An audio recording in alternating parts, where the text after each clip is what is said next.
Hi guys, Samantha from JSMA Tutorials here, and welcome back to another experiment with me episode. So today we're going to be working with liquid clay again. If you've been watching a few of these experiment videos, you'll notice that there seems to be a bit of a trend with me wanting to experiment with liquid clay. But that's just what we're going to be going with. So today we're going to be playing around with trying to actually dry and crackle liquid clay. And I already know that it does work because I've got a little piece that I accidentally made a little while back. Let me just bring that over here. This is liquid clay and it's been dried and it's been crackled. And I figured out a way to get it to dry a lot quicker. So we're going to be playing with that. So I've just got some white and I've just burnished that flat over here.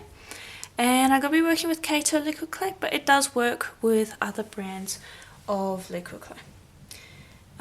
So I'm first going to grab a little bit of black, and I'm not going to be trying to create any kind of specific image. I'm going to just whirl it around like you would if it were fluid art, which is what's really nice about liquid clay, is something that you can't necessarily capture with regular polymer clay. And so that's why I guess I'm playing with liquid clays, because I want to try to see how we can incorporate it without having to deal with the fact that it's well, liquid and sticky. So this should hopefully give us a way to use it and be able to manipulate it in ways that you wouldn't be able to if it were still wet. So I'm just taking a random assortment of colours. I've got some blue there. I'm also going to grab some gold, and I'm probably going to add some green to the mix as well. Okay, well I ended up going with purple. And now the way that we dry this is we simply take another piece of paper and we're going to lay that over the top. And this works the same way that paper does with regular polymer clay. We're basically going to be leaching the liquid out of the liquid clay.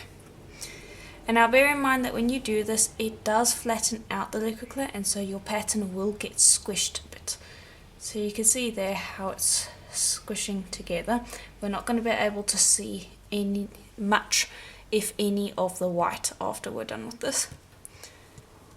And there you go. And then you're just going to flip that over like so, and you will leave that for 48 hours at least.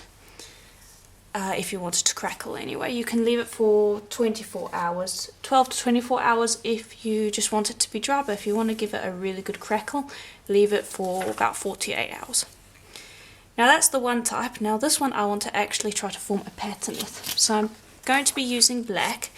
With black you're only going to be able to use opaque liquid clay, so we're going to be using white and gold with this one. But this one I want to try to form a pattern with, so I'm just burnishing it onto a piece of paper, and I'm going to use a stencil. I'm going to apply the stencil. I'm going to burnish the stencil on as well so that it's stuck firmly to the clay, like so. Now the fun's going to come when we peel this back later once our liquid clay has dried. So there we go, we've got ourselves a stencil. And then I'm going to grab the white. Okay.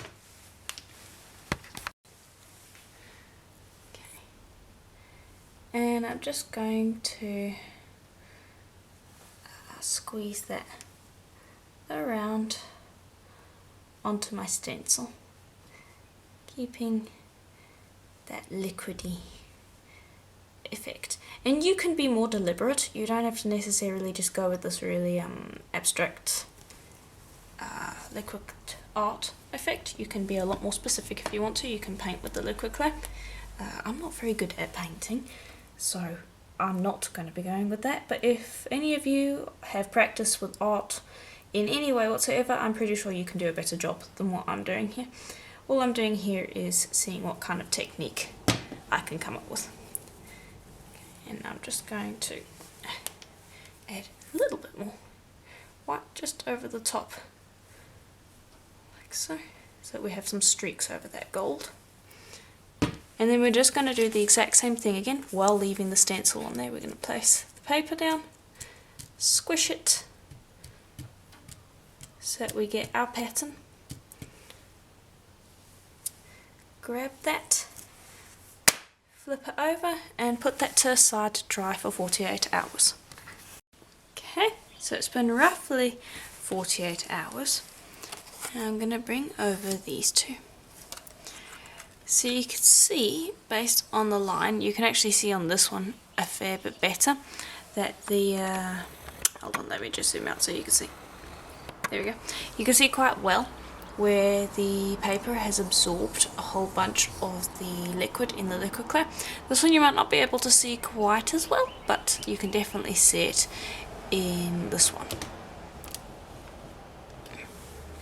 Okay, so I'm going to put this one to the side and let's peel this one up first. And it should peel up very easily.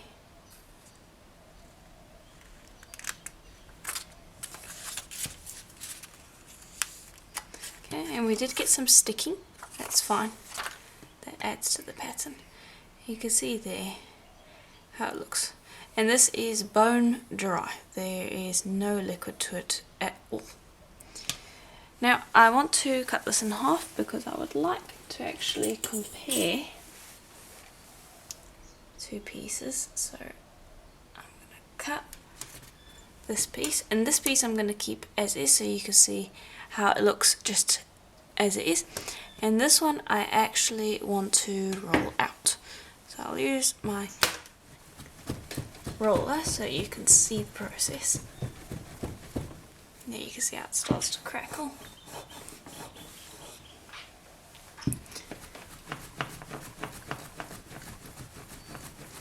Okay, and it creates a really interesting effect. And the nice thing is none of this is cured, so you'll be able to manipulate this in any way that you want. So if you're making a larger veneer, you could very easily turn this into a bowl, bracelet, you could dome it. Lots of things that you can do with it that you might find cured clay a little limiting in. There you can see how nicely that is, and because you rolled the liquid clay back into the clay, it will have given it a little more stretch. So you can see that it's still very malleable. You can use it very easily.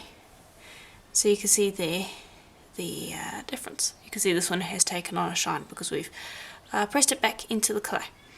Now this one I want to roll through the pasta machine because you're going to find that there is a very different result when you roll it by hand versus rolling it through the pasta machine. Okay, and here it is rolled through the pasta machine.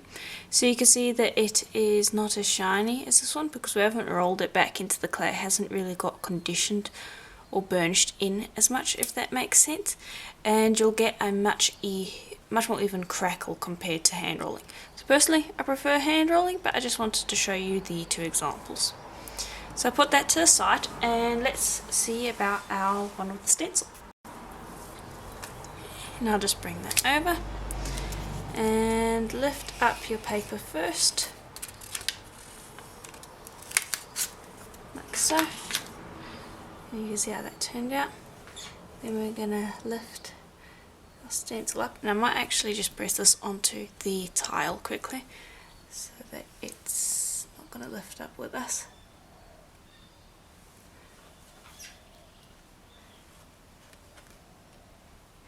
And I'm just very gently going to lift it up. And you might not get a completely clean effect, so you can see there that we do have some crackles of liquid clay around the edges, but you should end up with a pretty clean effect.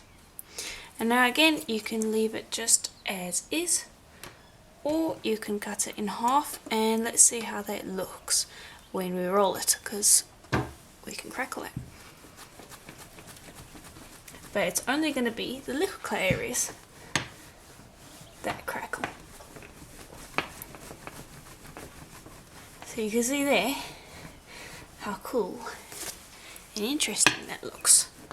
This one I would not recommend putting through a pasta machine because you won't be able to reduce your pattern out evenly. So see how I'm rolling in all different directions to make sure that this doesn't distort the pattern too much. So I wouldn't recommend putting it through the pasta machine until you'd rolled it to a thickness that you like.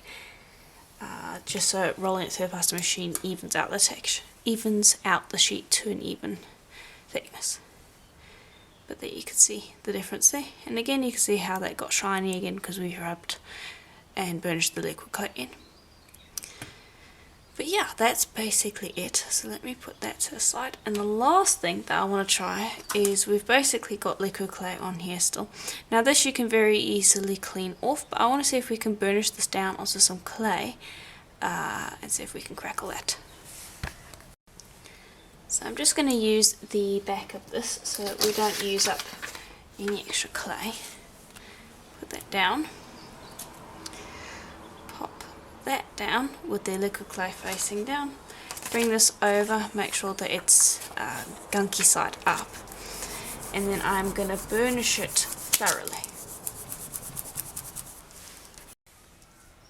Okay, let's see if that did anything.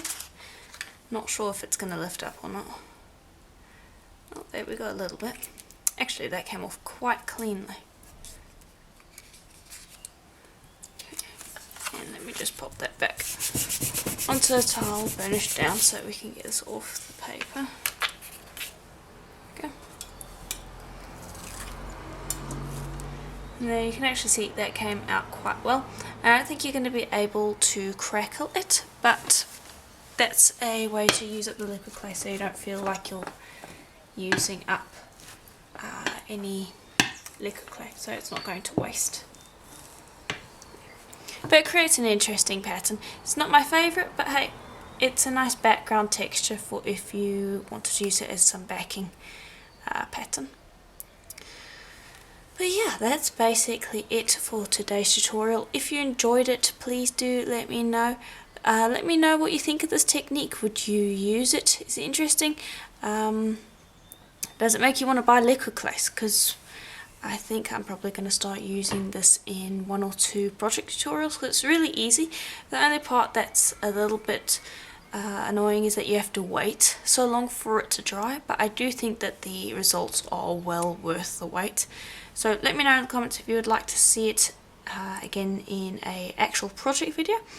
And if you would like to support the channel, please consider leaving a like and subscribing. I post tutorials every single week. And if you would like to support the channel further, please do consider becoming a member. There is a join button below the video. And also buying the supplies and tools that I use on my videos. Those also help a lot. There's a link to my Etsy shop in the description below. And as always, I'll see you in the next video. Bye for now.